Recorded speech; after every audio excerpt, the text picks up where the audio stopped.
Nu ką, 2 dienas nieko nefilmavau, nes buvo reikalų daug. Žodžiu, sugedo relė, krovimo relė ir man tiesiog akumai iškraudinėja, jis nepasikrauna ir toli važiuoti negaliu. Tai labai čia daug vaikštinėjau tas 2 dienas, labai daug siuntinėjo mane iš vieno serviso į kitą, į trečią, iš vienos parduotuvės į kitą. Relės tai nėra visoje Serbijoje, tik aftermarketas, o į Serbiją atkeliauja per 15 dienų maždaug, aš tiek laiko nelabai turiu. Tai, žodžiu, išeitis yra tik viena. Nusipirkti automobilinį akumuliatorių, prisijungti ir važiuoti bent jau iki Juodkalnijos, pro Podgoricą į Budvą. Ir ten galbūt kažkas pavyks. Tai o šiaip, kas liečia buvimą čia, miestelis tai visai toks neblogas, fainas, jis šiaip musulmoniškas. Restoranuose, kuriuose buvau, jokio alkoholio nėra. Daug moterų su hidžabais vaikšto. Šiaip įdomus toks miestas, pastoviai veiksme, dar plus mano čia tas motelis. Toje gatvėje, kur, kaip čia sako, pagrindinis mazgas, pagrindinė gatvė tarp Kosovo, Serbijos ir Juodkalnijos. Tai čia pastovus judėjimas. Mano, aišku, kambario langai į vidinį kiemą, tai jokio garso, nieko. Tai va, gerai, kad kondicionierius buvo, tai bent nekaitau kambarį naktį miegodamas.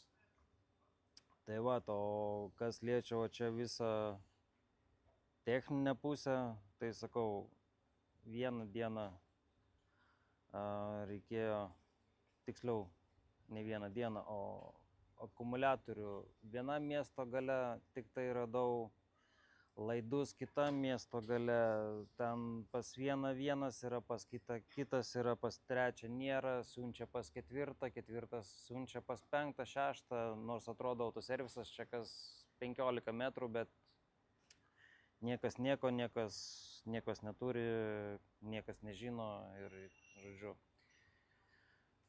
Teko nemažai pačiam pasiieškoti, pasivaikščioti, tai nežinau, kiek aš kilometrų per tas 2 dienas nuėjau pėstute, suvaikščiau, nes čia pirmyn atgal, o karštis didžiulis, beveik 40 laipsnių, tai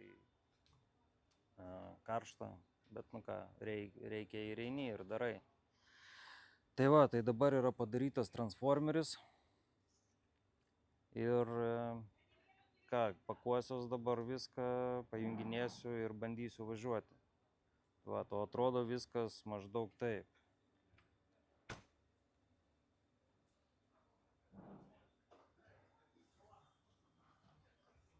Motociklas prijungtas, mašininis akumuliatorius ant sėdynės pririštas, taip sakant. Ir viskas, kraunos daiktus, bandysiu važiuoti.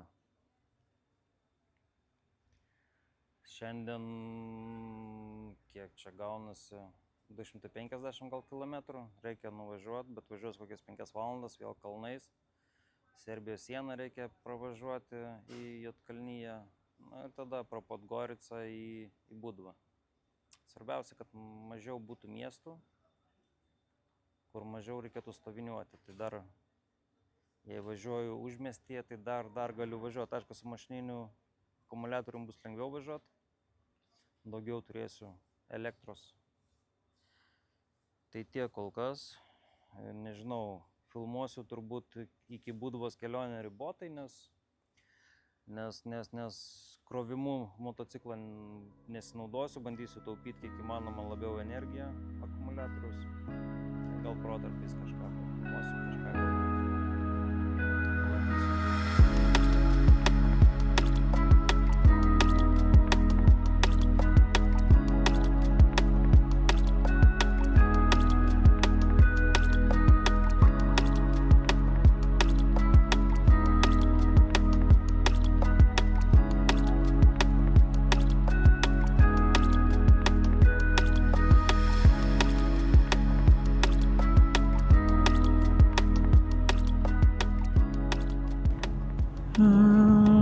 Serbijos pasienis lengvai pravažiuotas, pasižiūrėjo ID, nuskanavo.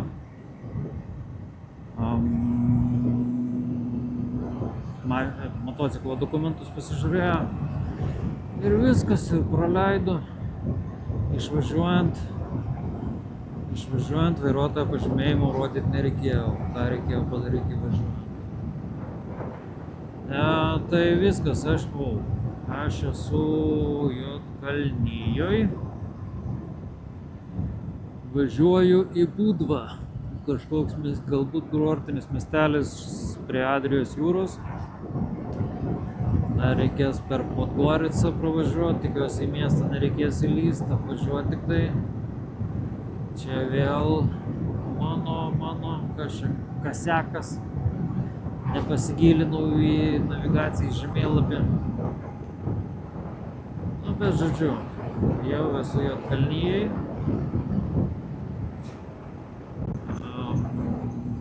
Nežinau, gamtoje turbūt pasikeitimų didelių nesitikiu. Bus taip pat kalnai, vaizdai, gražu. Man dabar svarbiausia geras kelias ir kuo mažiau tunelių. Nes šviesos yra išjungtos pas mane tam, kad taupyčiau energiją akumuliatoriaus.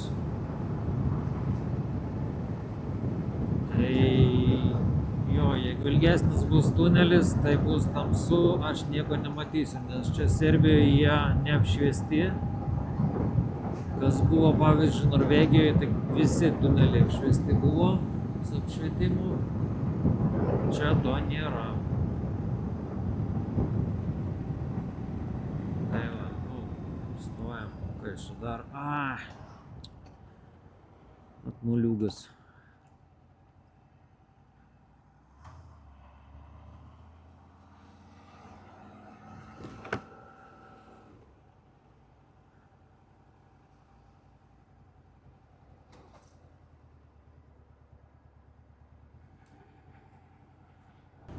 Nu va, dabar jau oficialiai Montenegro.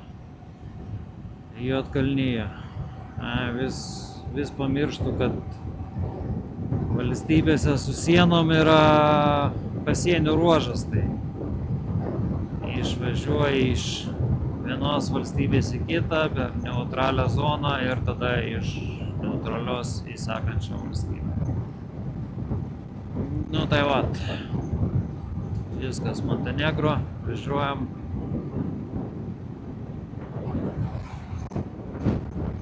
Ir žiūrėsim, arba dar pasijungsiu. Kažkaip ribotai pasijunginėsiu, tai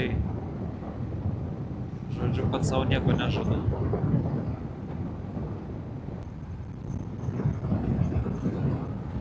Važiuoju į tunelį, žiūrim, tamsus ar ne. Matau šviesą tunelio gale. Viskas gerai. Dar vienas.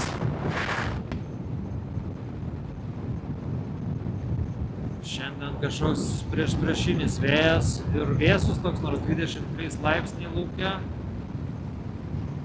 Bet vėsus vėjas. Gerai. Nekaršta važiuoti.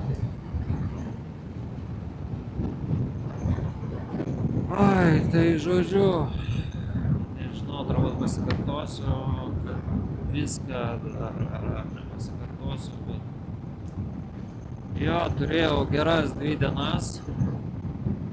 Atrodo viską tai priėmė kaip nuotykį, nes, iš tikrųjų, tai nuotykis, patirtis kažkokia, sugedau kažkur, kur didžioji populiacijos dalis, bent jau tam regione, nekalba angliškai, tik serbiškai, nei rusiškai, nei vokiškai. Na, vienas žmogus buvo vokiškai šnekėjo, nes dirba Vokietijoje statybose. Tai tokį poros dienų nuotykį apturėjau. Turėsiu patirtį ateičiai, naujom kelionėm planuotis tikrai šitos porą dienų šitos porą dienų koreguos mano sekančios kelionės, kaip ruoštis, ką dėtis, kaip pakuotis. Nors jau antra kelionė, bet yra pamokų ir dar bus dar, manau.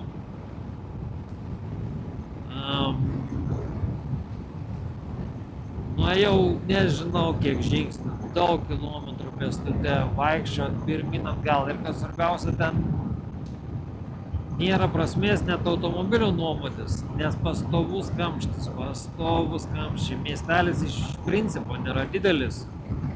Aš žinau, kokie 5 kilometrai gal į vieną pusę, 5 į kitą pusę. Nu gerai, maks 15-20 kilometrų skersmens. Bet tai į vieną vietą nueiti, į kitą vietą. Trečias siunčia pas ketvirtą, ketvirtas neturi, galvoja, gal ten bus, penktas nieko nežino. Nu, žodžiu, daug reikalų, nors iš tikrųjų labai draugiški serbai, labai draugiški. Visi, kas tai galėjo, visi pagelbėjo, pradedant žmogum, tiem dviem žmonėm, kurie pirmą vakarą, kai užgesau ir padėjo viešbutį susirasti ir dar bandė mano mocą prikurti laidais ir kitą dieną akumuo padėjo nusipirkti ir kontaktais apsikeitėm ir net porą dienų po ir aš rašau, kaip sekas ir viskas gerai, jeigu ko reikia, kreipkis. Toliau tam pačiam Novi Pazare, kuriam porą dienų praleidau. Jame irgi visi draugiški, pradedant modelio stafų, savininkų, sūnum, dukra, žodžiu, visko draugiški, bandė padėti, ką galėjo, aišku, jau buvo viskas išbandyta, ką jie nuo savęs galėjo padėti, bet šiaip labai draugiški, labai šiltų širdies žmonės. Radau akumuliatorių mašininį, kur nusipirkti, tai vėlgi žmogus iš karto klausia, kur tavo motociklas, kurioje vietoje, sako, sėsk į mašiną, aš tave nuvešiu, tu akumuliatoriaus nesineši rankose. Po to ėjau laidų pirkti kabelių, kad sujungčiau motociklą su mašininiu akumuliatoriu. Ten vėlgi išklausinėjo, iš kur esu, kur važiuoju, kas nutiko, visą kitą jau apsipirkau, žmogus sako, kokį automobilį vairuoji? Sakau, Toyota. Palauk, sako, sekundėlę, ir pradėjo ieškoti rakto pakabuko su Toyotos logo. Nerado, ten jis ieškojo, sakau, neieškok, viskas gerai, einu, žodžiu, dėkingas. Ir visi, sakau, kiek susidūręs, visi šilti, visi nori padėti su tais, kuriais bendrauju. Tai va, jiems net nerūpi tikėjimas, politinės pažiūros, rasė, dar kažkas. Tiesiog draugiški žmonės, dar nesugadinti vakarų civilizacijos, vakarų kapitalizmo. Tai va, aišku, nėra patys tai miestai patys švariausi. Šaligatviai apskritai tokie, net nesakyčiau, kad neegzistuojantis, bet tokie, nežinau, kažkoks kaimo takelis, jeigu galiu tai pasakyti. Žodžiu, tai va, parkingai parkuojasi jie šalia gatvės prie porto irgi. Kas kaip, jeigu pakankamai vietos įsiparkuos prie pat porto, jeigu trūksta ar koks dviratis pastatytas, tai pastatys per atstumą. Tai va. O aš gal kuro užsipilsiu, nes važiuoti dar normaliai.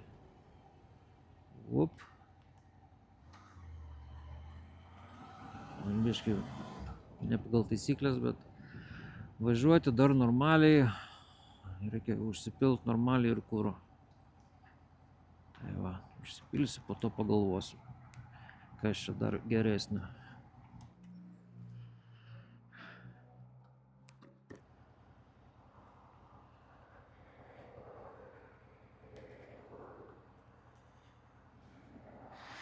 Pasipildžiau kuro, užkandau šokoladuką ir važiuojam.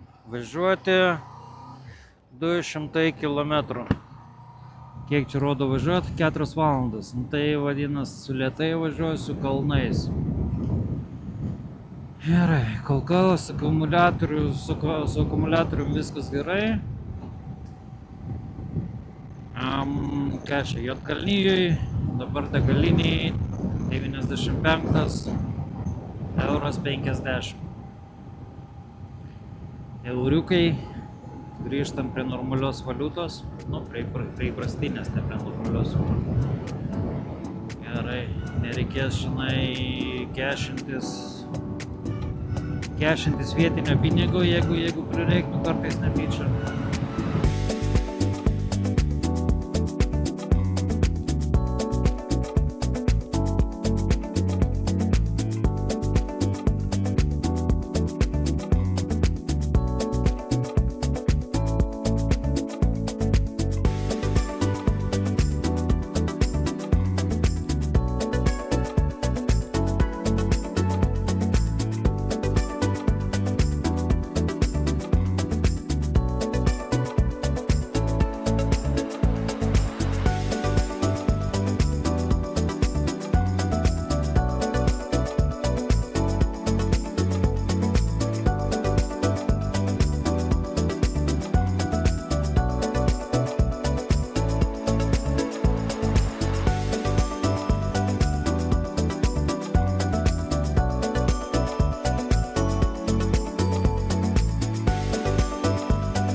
Visą laiką geras kelias ir staiga BAM! Vos ne žvyrkelis. Matyt, iki čia dar vietinė grinda nepriėjo.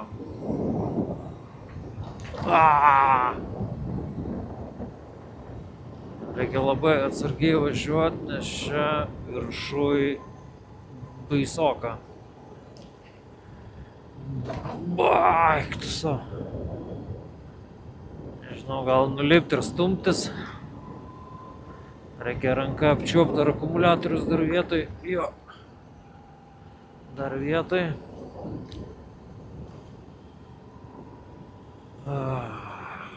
Kas čia per poilsiavietę viršūniai? Kažkokie. Gal pasivaikščiojimo takai, gal slidinėjimo koks centras žiemą. Aš turiu leisti žemyn į kitą kalno pusę.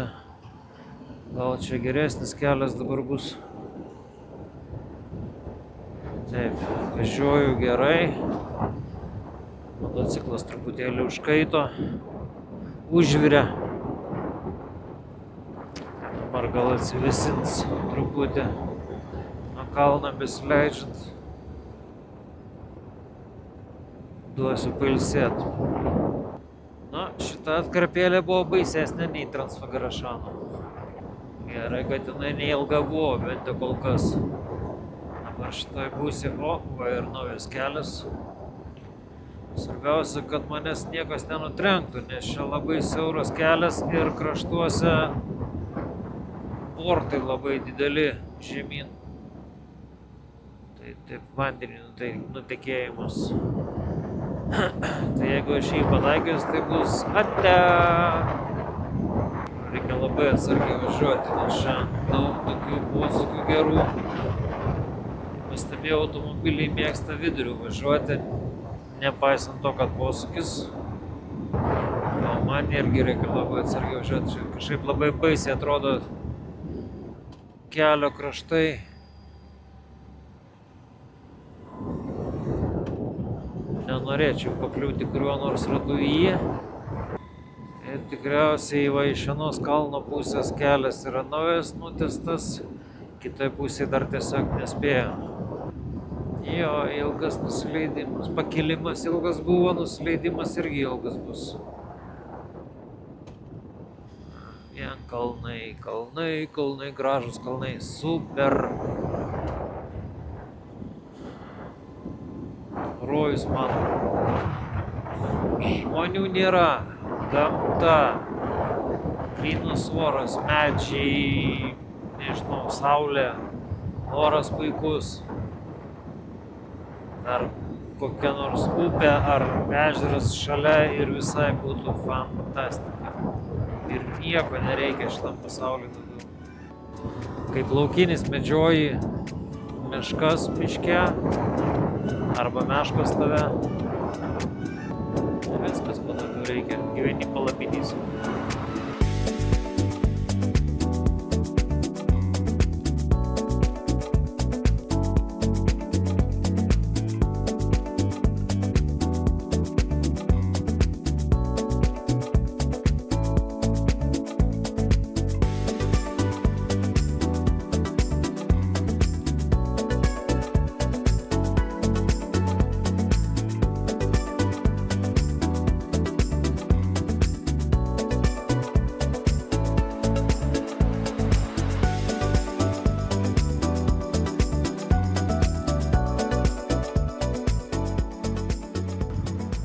Įvažiavau į Podgoricą. Tikiuosi šią šonu važiuosiu. Aišku, norėčiau idealiom sąlygom ir į miestą užvažiuoti.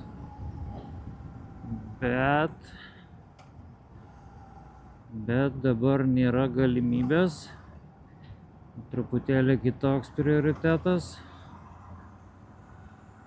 Tai va, tai tikiuosi pravažiuosiu šonu, nereikės stoti, nes jau žiūriu ir motociklas kartu pradeda, nes karštis normalus. Kas čia? Lauke 33, bet kaitina tai kai 40.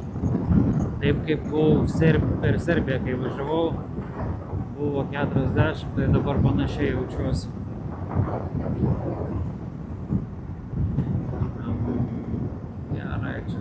Kažkokį lyg aplinkelį išvažiuoju.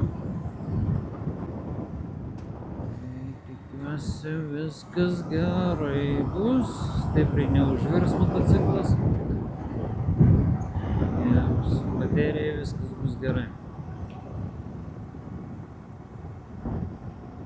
Va, mokama autostrada buvo, bet turbūt už tunelius labiau reikėjo susimokėti. Gražus tuneliai, sutvarkyti, šviečiantis, švarus. Asfaltas geras, eilinį kartą, va, kas man užkliūna. Tai tą atkarpą, kurią pravažiavau, sumokėjau €50. Šiam motociklom, automobiliam neatsimenu, neatkreipiu dėmesį iš tikrųjų. Kokia kaina. Jo, kai sakiau, buvau sustojęs degalinėj, ten kirtus dar sieną. Tai kainos lyg ir tos pačios. Kelių centų turbūt skaičiuoti nelabai reikia. Viskas labai panašiai visur Europos Sąjungai.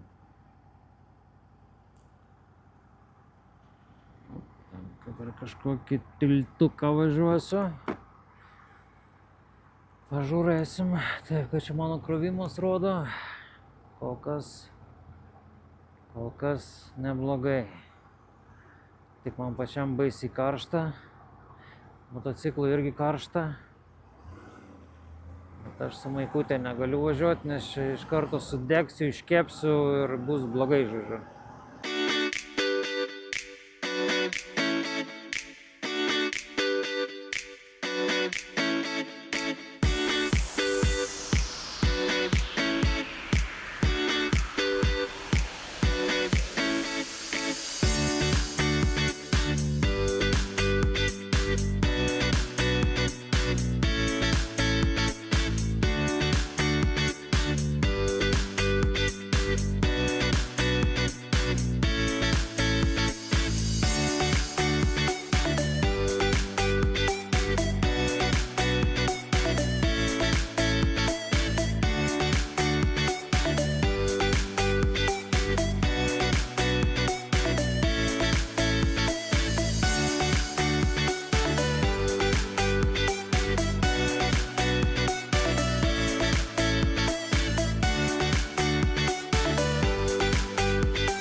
stoviniavau prie panoramos, išgirdau lietuviškus balsus. Žmonės atvažiavę ilsėtis į Juodkalniją. Sakė, Budvai vanduo labai nešvarus. Tik dviejuose paplūdimiuose, sakė, yra geras vanduo. Šiaip purvina, daug mašinų, sakė. Labai didelis trafikas. Važiuosim, pažiūrėsim. Va taip, jeigu matote iš arčiau, kaip čia atrodo viskas.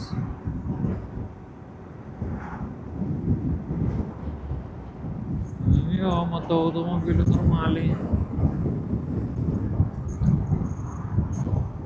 Jūra,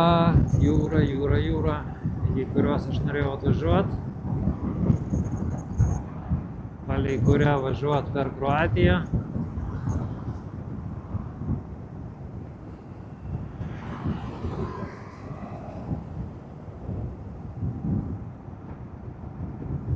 Faina, gražu. Nu ką, atsirado relė. Tai šiandien bus pakeista relė. Galima bus atjungti automobilio akumą. Bet aš čia prisirišęs ir vežiosiuos toliau. Maža kas. Parsivešiu į Lietuvą kaip aksesuarą, kaip trofėjų. Taip, dabar tik tai nepraleis posūkio.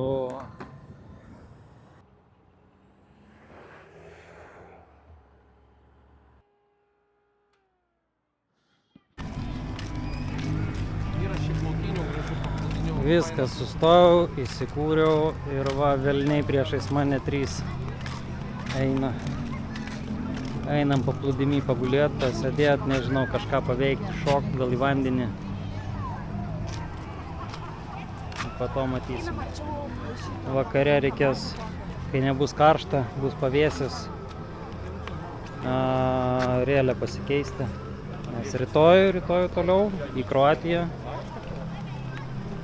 Dubrovnikas greičiausiai. Ir matysim, kas toliau.